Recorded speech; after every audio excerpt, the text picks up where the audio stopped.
The European Commission is quietly investigating one of the more consequential shifts in road safety technology in years, a system that would not just tell you you're speeding, but automatically stop you from doing it. According to reporting from AD and confirmed by multiple sources, Brussels is exploring a successor to the Intelligent Speed Assistance (ISA), a system that has been mandatory in every new car type approved for sale in the EU since July 2024. ISA, as it currently exists, is advisory. It uses GPS, digital maps, and traffic sign recognition cameras to detect the speed limit on the road you're driving and warns you with a message, a vibration, or a noise if you exceed it. You can ignore it. In most implementations, you can turn it off entirely.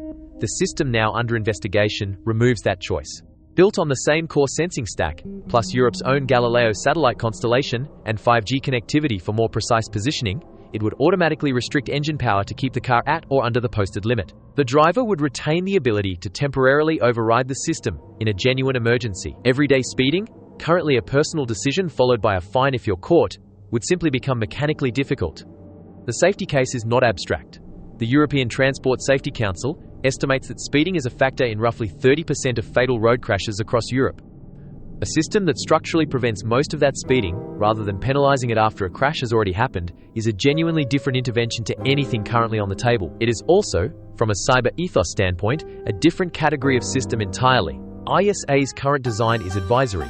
It can be wrong, outdated maps, missed signs, a bad GPS fix, without doing much more than annoying the driver. The system Brussels is now exploring would give an external, connected signal chain right access to a vehicle's engine power output. That is no longer a warning system. It is a safety-critical actuator with a satellite-based and 5G-based input surface, which means every input in that chain, the Galileo signal, the map data, the sign recognition feed, becomes something worth asking what happens if this is spoofed, corrupted, or simply stale about. The article's own reporting flags exactly this. Critics warn that an unexpected, incorrect slowdown could itself create a dangerous situation in fast-moving traffic. A car that suddenly loses power because it misread a sign, or because someone fed it a bad signal, is not a hypothetical cybersecurity scenario, son. It is a physical safety one with a cybersecurity root cause. The ethical picture is layered too. This is enforcement built into the vehicle rather than applied after the fact, which changes the relationship between driver, car, and state. It also arrives with an unusually candid admission from EU sources. If the system works as intended, it could cost the bloc hundreds of millions of euros in speeding fine revenue. That is worth sitting with.